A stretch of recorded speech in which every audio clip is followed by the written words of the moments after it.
File एक बार आपकी ख़राब हुई या कुछ भी उस पर आ गया, they are very strict about it. Comments आए थे, पूछ रहे थे कि मैंने केबिन क्रू क्यों छोड़ा। मेरा 3 लाख तक चला जाता था महीने का। हेलो गाइस, हाय, नमस्ते, सत श्री अकाल, अस्सलाम वालेकुम। मेरा नाम है हिना और मेरे चैनल में आपका स्वागत है। तो आज का जो टॉपिक है मैं वापस से केबिन क्रू में कवर करूँगी, बिकॉज मैंने जो कमेंट्स पढ़े थे वो सारे कमेंट्स को मैं ट्राई करूँगी कि मैं कवर करूँ। सबसे पहले मैं सैलरी के बारे में बात करूँगी, बिकॉज आई नो सैलरी जो है वो सबसे पहले जाननी होती है। तो कतर एयरवेज का जो बेसिक सैलरी होता है वो है 3800 कतरी रियाल, और पर आवर के हिसाब से 50 रियाल मुझे मिलता था करीबन 5 साल पहले। अब मैंने सुना है कि 52 कतरी रियाल है। अब वो टाइम पे हर एक की सैलरी सेम नहीं होती थी, बिकॉज हर एक को अलग अलग आवर्स मिलते थे। किसी को 100 आवर्स मिलता था महीने का, या किसी को उससे ज़्यादा मिलता था। तो रही बात मेरी, कभी मुझे 15,000 कतरी रियाल मिलता था, तो कभी मुझे 10,000, कभी 12,000, डिपेंड मैं कितने आवर्स फ्लाई की हूँ। जो इंडिया का 2 लाख तो मुझे मिलेगा ही मिलेगा, बट उससे ज़्यादा मेरा 3 लाख तक चला जाता था महीने का। और रही बात बाकी, जैसे जैसे आपकी पोजीशन हाई बढ़ती रहती है वैसे वैसे आपकी सैलरी भी महीने 5 लाख या 4-5 लाख से ज़्यादा बढ़ते रहता है। ये मैंने सैलरी अब कवर की है। अब मैं आपको बताऊंगी कि नेक्स्ट सेविंग्स के बारे पे जो मुझे बोला था। सेविंग्स तो अभी डिपेंड ये पर्सन टू पर्सन डेफिनेटली, कि किसी को कोई रिस्पॉन्सिबिलिटीज़ है घर पे, या किसी के पेरेंट्स या फैमिली टॉक्सिक है और वो बस एटने में तुले हुए हैं, एंड या तो वो खुद इंसान जो है उसने कोई एक प्लान नहीं किया है कि मुझे कतर एयरवेज या as a cabin crew job कब छोड़ना है, और उस हिसाब से वो स्पेंड करते हैं। मेरा अलग गोल था, इस वजह से मुझे पता था कि मुझे कब छोड़ना है। प्लस इसमें आ जाता है कि आप किसी के साथ अगर रिलेशनशिप में हो, पार्टनर कोई आपका पार्टनर है जिसका आपका उनका सेम ट्रैक है गोल सेविंग्स करने का एंड ऑल, तो ये जो प्रोसेस है वो स्पीड अप हो जाता है। तो इसलिए मैं बोल रही हूँ कि सेविंग्स ऐसी चीज़ है जो पर्सन टू पर्सन डिपेंड करती है। कतर एयरवेज में अगर आपको जॉब लगा है, या मोस्ट ऑफ कैबिन क्रू में अगर आपको जॉब लगा है international, I don't know about the Singapore, मैंने सुना है कि आपको खुद को देखना पड़ता है, बट कतर एयरवेज में सिर्फ आपको खाने का पे करना है।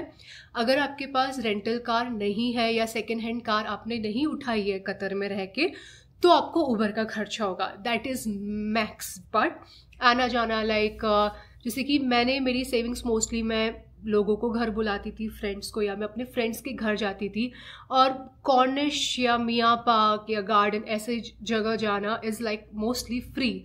और अगर मुझे पीना ही है तो चाय पी लिया, कभी कभार सबवे, बहुत कभी कभार हम ऐसे हाई रेस्टोरेंट्स में जाते थे एंड खाते पीते थे, बिकॉज मोस्टली हमारा लेओवर्स की वजह से ही रेस्टोरेंट में जाना या होटल से खाना हो ही जाता था। नाउ कोई प्रेफर करता है कि खाना खुद का बनाए और लेओवर में ले जाए और खाए, बट मुझसे वो नहीं हो पाता था।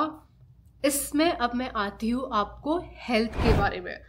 Again about health and savings, medical का जो रहता है बेनिफिट वो उठाना चाहिए। जैसे कि मुझे पता था कि मुझे मेडिकल का है, तो आप मंथली चेकअप या ईयरली चेकअप अपना करा सकते हो। उस हिसाब से आपको मेडिसिन भी मिलेगी जो इंश्योरेंस कवर करता है। प्लस उसके बाद जब आप लेओवर में जाते हो तो मैं प्रॉपरली खाना खाती थी, बिकॉज मुझे था कि लॉन्ग रन में मेरी तबीयत खराब ना हो, बिकॉज बहुत मैंने ऐसा देखा है case PCOS PCOD cabin crew को हो ही जाता है। रही बात मेरी नींद की बात, वो मैं कॉम्प्रोमाइज़ बिल्कुल भी नहीं करती थी। मैं जैसे ही किसी होटल में पहुंच जाती थी उसके पहले मैं फ़ोन करती थी कि खाना दे दो, मुझे ये खाना है, एंड देन उसके बाद मैं नहाने चली जाती थी, फिर नहा के आती थी, खाती थी, जो भी टाइम हो मैं सो जाती थी अगर मुझे नींद आती है तो। क्योंकि मुझे पता है एक कैबिन क्रू को ऐसी आदत बाद में पड़ जाती है जहाँ पे नींद नहीं आती है, एंड ऑफकोर्स उससे सब कुछ कनेक्टेड है। एंड मेरी जो फ्लाइटमेट थी उसने मुझे पहले ही ये स्टार्ट में बताया था कि that she is planning for a baby, and how then ये कभी इफ़ेक्ट हो सकता है ये सारी चीज़ों का। तो मेरे दिमाग में कहीं ना कहीं डर था उस चीज़ का, तो मैं अपना ध्यान बहुत अच्छे से रखती थी। फॉर एग्जांपल सेविंग्स का अगर मैं आपको बता दूं, तो अगर मुझे ऑरेंजेस लेना था और मुझे शौक भी है, जैसे तो मैं स्पेन जाऊँगी, मुझे पता है स्पेन में ऑरेंजेस कहाँ पे कितने का मिलता है, या मैं प्राइमार्क चली जाऊँगी और मुझे पता है कि H&M यहाँ का सस्ता है, ये कंट्री का सस्ता है। तो आप अगर आपको स्पेंड भी करना है तो आपके पास एक अच्छी अपॉर्चुनिटी है कि आप ये नॉलेज रख सकते हो कि कहाँ कितने प्राइस में क्या मिलता है, वो डेस्टिनेशन आप रिक्वेस्ट कर सकते हो और उस हिसाब से आपकी सेविंग्स भी हो जाएगी, घूमना फिरना भी हो जाएगा। तो डेफिनेटली अगर आप रोज़ क्लबिंग जाते हो और जाते ही एक्सपेंसिव कार या जाते ही LV खरीद लेते हो, जाते सी ऑफकोर्स नथिंग, जो भी मैं मेंशन कर रही हूँ कुछ भी बुरा या गलत बात नहीं है, हर एक चीज़ का बैलेंस आप डिजर्व करते हो, बट किसी को देखा देखी में और उसी को अपनी दुनिया बना देना, देन वहाँ पे सेविंग्स में आप थोड़ा मार खा सकते हो। और कभी कभार क्या होता है कि बहुत सारे कैबिन क्रू आ तो जाते हैं पर उन्हें पता नहीं, उन्होंने डेडलाइन नहीं रखा होता कि मुझे कब छोड़ना है, बिकॉज नो मैटर वॉट जो प्रेशर में हम काम करते हैं कैबिन क्रू का कि ये टाइम पे ये सर्विस ख़त्म होना चाहिए, अभी टेक ऑफ है, अभी लैंडिंग है, इतने सारे customers passengers, then drama, then कभी कुछ हो जाता है, then your personal life, then responsibilities, then आगे इसके बाद क्या, बिकॉज तुम्हें महीने का 3-4-5 लाख कमाने की शौक हो गई है, after this what the life वो एक टाइम पे हिट करता ही करता है, because you start feeling very lonely at one point, you feel like अब मुझे फैमिली लाइफ चाहिए, अब मुझे बैलेंस लाइफ चाहिए, अब बस बहुत हो गया।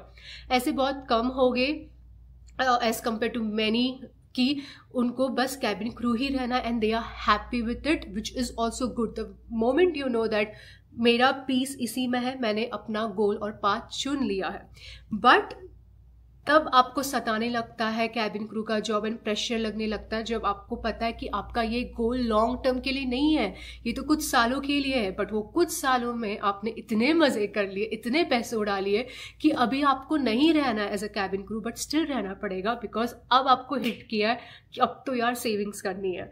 तो प्लीज़, सैलरी का बता दिया, सेविंग्स मैंने कवर कर लिए, हेल्थ का भी मैंने कहीं ना कहीं कवर कर लिया है, स्लीप, घर का खाना, ज़्यादा कैसरोल नहीं खाना है फ्लाइट का, बिकॉज हम डेली फ्लाई करते हैं। एंड इस पे मैं एक टॉपिक में आऊँगी, शायद मैंने पहले कवर किया है कि नहीं मुझे नहीं पता, स्पेशली जो लड़के होते हैं जो रोज़ जिम जाते हैं उनके लिए वेट लिफ्टिंग हो गया, बैग उठाना और रखना, अनटिल अनलेस किसी लड़की को पटाना नहीं है तो उसके लिए अलग बात है कि हाँ आप चलो रोज़ बैग रख रहे हो।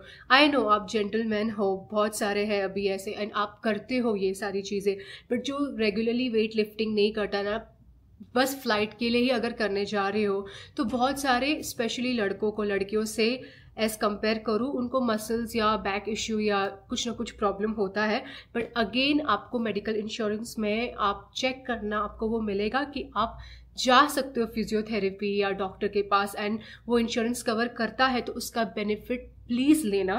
ऑल्सो मैं आपको बोलूँगी कि लाइक मैंने लुलू का पहले ट्राई किया था, मशीन गन जो होता है, मशीन गन नहीं सॉरी मसाज गन, बट वो 6 मंथ्स में मेरा बंद हो गया। बहुत अच्छा खासा सर्च मारने के बाद मुझे पता चला ये जो है थेरा बॉडी का, विच इज़ लाइक इस पर 3 लेवल्स है एंड दिस इज़ मिनी, मुझे बस ज़्यादा नहीं छोटा सा चाहिए था, तो मैंने ये परचेस किया, इसको करीबन 3 या 4 साल से ज़्यादा हो गया।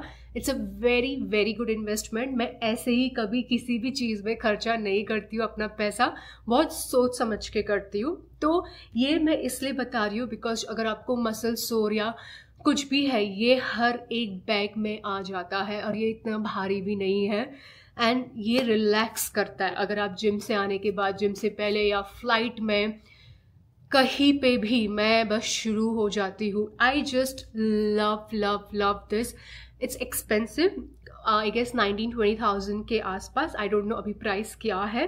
अगर ये ऑफ में कहीं पे दिख जाइए थेरा बॉडी का तो प्लीज़ लेना, मैं ये एंथनी पे बहुत यूज़ करती हूँ, मेरे हस्बैंड पे। सो नेक्स्ट जो है मैं आपको बताऊँगी रिलेशनशिप्स एंड फ्रेंडशिप्स। हम कैबिन क्रू बनने चले तो जाते हैं ऑफकोर्स ये सोच के कि सेव करेंगे, हम डेस्टिनेशन यहाँ वहाँ घूमेंगे एंड ऑल, बट इन सब के बीच में हम लोगों को मिलते हैं जहाँ पे हमारे रिलेशनशिप्स बनते हैं, चाहे वो एज अ गर्लफ्रेंड बॉयफ्रेंड हो, ये सोच के कि लाइफ पार्टनर होगा, या तो कुछ फ्रेंड्स बन जाते हैं हमारे। तो ये सारी चीज़ों में भी आपको बहुत केयरफुल रहना है कि आप किसके साथ फ्रेंडशिप कर रहे हो. Either that kind of friends जहाँ पे उनको क्लब में फ्री एंट्री मिलती है but they are doing all मौज मस्ती and then you feel like I have no friends, at least let me go to club, but then you have to pay because they are getting paid for that. उनके owners के साथ है दोस्ती, उन लोग crowd बुलाते हैं, उनको हर चीज़ फ्री में मिलती है, but you are just wasting your time and money. So be careful अगर आप वो चीज़ में हो. सेकेंड, आपकी और कोई दुनिया नहीं होती है, बस आपकी फ्रेंडशिप होती है. तो उससे आपकी लाइफ को लगता है कि यार अब मैं क्या करूँ फ्रेंड्स के बिना. But you know it's all important कि आप बैलेंस के साथ चलो, ना ज़्यादा अटैच होना है ना ज़्यादा डिटैच रहना है, बिकॉज दोनों ही चीज़ आपको लोनली फील करा सकती है. एंड रही बात थर्ड रिलेशनशिप्स की, अगर मैं आपको एग्जांपल दूँ, some of the people they know कि थोड़े बहुत एशियन को किसी और एशियन से अट्रैक्शन है या किसी और वेस्टर्न इससे अट्रैक्शन है, तो कोई कोई आपका फ़ायदा उठा सकता है कि मुझे यहाँ पे ले चलो, मुझे ये दो, मुझे वो दो. So of course you should know कि आप कहाँ पे अपना टाइम ज़्यादा बिता रहे हो और उसका इंटेंशन क्या है. Again it cover ups under the savings money and relationships both. So please be very mature. हम बस स्टार्टिंग में अगर किसी और कंट्री चले जाते हैं और हम ऐसे देखते कि अरे वाह उसका तो ये है, उसकी तो वो है, इसकी लाइफ मस्त है, मैं सिर्फ फ्लाई कर रही हूँ और घर पे खाना खा रही हूँ या खा रहा हूँ एंड मुझे भी ये सब चाहिए. And sometimes you meet wrong people, so please don't be emotional fool. तो दिमाग भी लगाना अपना एंड ऐसे ही कैरी ऑन फ्लो में मत चले जाना, otherwise this whole thing can make you and break you. Because ऐसे इंसिडेंट्स भी होते हैं जहाँ पे फॉर एग्जांपल एक फ्रेंड है, वो आपको बोलते हैं कि यार मेरे साथ अब्यूज़ हुआ, मेरे साथ किसी ने मुझे छूने की ऐसी कोशिश की फ्लाइट एंड ऑल में, and you become a hero. Oh my god ये कैसे हो गया, मैं कुछ करती हूँ या मैं कुछ करता हूँ, and then that girl will back out. वहाँ पे आप काम करने जा रहे हो, अपनी रिस्पॉन्सिबिलिटी के साथ जा रहे हो. हर एक कोई 21+ है, हर कोई अपनी रिस्पॉन्सिबिलिटी जानता है, क्या करना है क्या नहीं करना है. लोगों को कंधा दो, रो रहे हैं सुनो, सिंपैथी एम्पैथी दोनों रखो, बट प्लीज़ किसी के भी बिजनेस में ज़्यादा इन्वॉल्व मत हो. And about politics, I can't like tell you, अगर आप फ्लाइट में हो, आप कतर एयरवेज या कोई भी एयरलाइन में हो, आप उन्हें डिफाइन कर रहे हो, आप उन्हें प्रमोट कर रहे हो, राइट? बिकॉज आपको लोग जो है वो यूनिफॉर्म से जानते हैं, आपको पर्सनली कोई नहीं जानता वहाँ. तो नो मैटर कितना भी मन से, ऑफकोर्स हमारा देश पहले आता है, अपने पॉइंट ऑफ व्यू रखना चाहिए, बट जब टाइम आता है तब, या अपने दोस्तों के साथ, अपने फैमिली के साथ जिन्हें तुम पूरी तरह ट्रस्ट करते हो, बट ऐसा मत डिस्कस करना या हीट अप हो जाना just because you don't agree with that person, because it can turn into very bad side and you don't know. People have a habit of reporting. Once they report you and once they have a good connection with the performance manager and your file is becoming like इसके तो ये history है वो history है, और फिर आपका customer के साथ कभी कुछ हो गया, there will be a point जहाँ पे आपको टर्मिनेट किया जा सकता है. and you don't know there are some little bit of psycho people around there where they report you behind your back and you don't know that they are reporting you.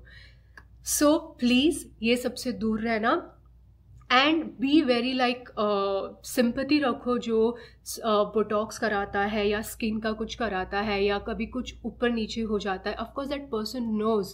पहली बात तो they are little bit kind of insecure, और they are not even insecure but they like this कि मुझे Botox या filler कराना है, चाहे वो लड़का हो या लड़की हो. और तुम जब अगर पॉइंट आउट करते हो कि अरे ये क्या हो गया, ये करने की क्या ज़रूरत है, why are you so insecure about your skin, this that and all, don't go and do all this because you don't know that person already guts लेके गया है कराने के लिए और उसे भी पता है कि वो काम नहीं किया है उसके ऊपर, and then on top of that you're making such comment is like very insensitive. तो ये सारी चीज़ें ना हम मजाक मस्ती में बोल देते, but you don't know that person has to go घर पे alone and then they gonna overthink and that person will definitely report you. तो please don't put yourself mess में खुद को इनविटेशंस, ये सारी चीज़ों को मत दो कि हाँ आओ मुझे पकड़ो और मुझे ये सब में डालो, बिकॉज फाइल एक बार आपकी ख़राब हुई या कुछ भी उस पर आ गया, they are very strict about it, and when the time comes जहाँ पे कैबिन क्रू को ले ऑफ करना है या कुछ करना है, वो फाइल्स चेक करते हैं। तो खुद को ये सारी मेस पे मत डालना। तो ये एक चीज़ मुझे कवर करनी थी। कमेंट्स आए थे, पूछ रहे थे कि मैंने कैबिन क्रू क्यों छोड़ा। तो जब मैं स्टार्ट में ही कैबिन क्रू ज्वाइन किया था, वो ऑफ कोर्स बिकॉज मुझे स्पीड अप करना था, जो भी मेरा गोल था उसके लिए। ऑल्सो मैंने सोच रखा था, मैं हार्डली 3 years बट स्टिल मैंने एक्सटेंड किया 4 years तक, बिकॉज एट दैट टाइम जब मैं मेरे पार्टनर को मिली and I really thought that he is the one for me. तो मेरा एक जो गोल था उस हिसाब से था कि एक कंधा स्ट्रांग होना चाहिए। तो वो टाइम पे जब मैं मेरे पार्टनर से मिली थी, वो कंधा मेरा था जो स्ट्रांग था, इसलिए मुझे कतर एयरवेज छोड़ना नहीं था। इसलिए मैंने 1 साल और एक्सटेंड किया एंड मैंने मेरे अभी तो वो मेरे हस्बैंड है, वो टाइम पे मैंने उनको बोला कि आप आ जाओ कतर, बिकॉज ये जो जॉब है और जो मुझे गोल पाना है उस हिसाब से मैं UK, because he is from UK, मैं यूके शिफ्ट नहीं हो सकती हूँ। ओके, द गोल इज़ कि मुझे घर लेना है और मुझे अगर यूके जाके शिफ्ट होना है तो definitely UK is the one. And I know US में अगर मुझे रहना है तो मुझे टैक्स पे करना पड़ेगा। यूके का क्या है, because when you become a cabin crew you have a knowledge हर एक के कंट्री का, हर एक के मार्केट का, वो हो ही जाता है। तो उस हिसाब से then he came back to Qatar, because thankfully मेरे mother in law and father in law, they are very emotionally and mentally very mature. They understood what I was trying to tell. मैं यहाँ पे एकदम detail में नहीं बताऊँगी, मैं short में बताने का ट्राई कर रही हूँ। उस हिसाब से हम दोनों ने फिर सेविंग्स एंड ऑल सब कुछ स्पीड अप कर लिया। 5 साल हो गए, मेरा जो भी सेविंग्स था, मेरे अभी के जो करंट एक्सपेंसेस को हटा के एंड एंथनी का जो भी था, उस हिसाब से हमने आज जाके घर लिया है। तो this was my long process. At that time जब मैं एंथनी को मिली, at that time I was the one जो बहुत अर्न कर रहा था एंड एंथनी ना के बराबर बेचारा अर्न कर रहा था। And at that time when he came to Qatar, मैं कंटिन्यू की जब तक मुझे लगता है कि अब मुझे रिज़ाइन नहीं करना। Like and I was like desperate to leave a job and take a break, because मुझे था कि यार मेरा एक अपना घर हो, मेरा एक अपना स्पेस हो, जहाँ पे मैं मेरे मेरा एक डॉग हो, मेरा एक बेबी हो। This was like my dream because 10 years में बस पैसों को ही चेज़ कर रही थी एंड उसके पीछे भाग रही थी, जब तक कि मैं जिससे भी शादी करूँ उसके पहले मैं सेटल फील करूँ खुद पे, whether it will work that relation और नॉट। But here I am financially very settled where I don't have to ask anything from that person and that person is free to go, I am free to go. ये मैं थोड़ा long run में कुछ ज़्यादा सोचती हूँ और मुझे उस हिसाब से चलना और प्लान करना, ऑर्गेनाइज रखना पसंद है। तो ये था मेरा the moment I got to know कि okay this is enough, now I can leave and I can have that life जो मैं ड्रीम कर रही थी with this partner. So I left it then I came back to Saudi because Anthony my husband he got a very good opportunity in Saudi. And उसके बाद मैं जब Saudi आई, मैं सोचा मैं तो जॉब नहीं करूँगी बिकॉज मैं तो ब्रेक में हूँ। बट मैं सऊदी आते ही, बिकॉज मुझे और अगेन वो स्पीड अप प्रोसेस चाहिए था घर के लिए कि और डबल हो के हम और अच्छा घर करें, तो I will go for it. तो मैंने सऊदी में जॉब किया, 12 hours 14 hours work and lot, because I also got very good opportunity. मुझे जो कैबिन क्रू में सैलरी अर्न कर रही थी उससे कहीं गुना अच्छा मिला। तो for me it was like golden opportunity. I don't wanted to lose this because I wanted to speed up the process as well. वो मैंने किया and there was a time where it came कि मैं mentally पागल हो गई कि मैं अब नहीं संभाल सकती, फिजिकली मेंटली दोनों। मैंने एक अच्छा खासा ब्रेक लिया because I wanted that family love, family time and all. मैंने वो स्पेंड किया मेरे इन लॉज के साथ, खुद अपने घर के साथ एंड ऑल। And then again I rejoin because the company मुझे बोल रही थी कि आप वापस से आ जाओ एंड आई वाज लाइक टालूफाइंग to them, and then I thought you know what, why not. Then again मैंने 8 months इस कंपनी में दिए रिजॉइन करके, and then again I saved up a lot, and then when I was like okay घर हो गया है, तो मैंने अभी छोड़ दिया. और जो मेरे एक्सपेंसेस, जो अगर मुझे कॉफ़ी जाना है, यहाँ जाना है, वहाँ जाना है, वो मैं खुद संभाल सकती हूँ. I don't have to depend Anthony पर. तो दिस थिंग लाइक जो मैंने प्लान किया था जब मैं चेस कर रही थी Qatar Airways and all this, इसलिए मैंने कतर एयरवेज का एक टाइम पीरियड रखा था, because I have that goal, I have that motivation जो मैं achieve कर रही थी any which ways. And for me in my past life I did not get that kind of love, that kind of attention, that kind of space where I can be like Hina the way I want to be. And the moment I got that, मैंने छोड़ा नहीं. तो like मैंने छोड़ा नहीं, like उस घर को, वो स्पेस को, and the love what I have to give, you know.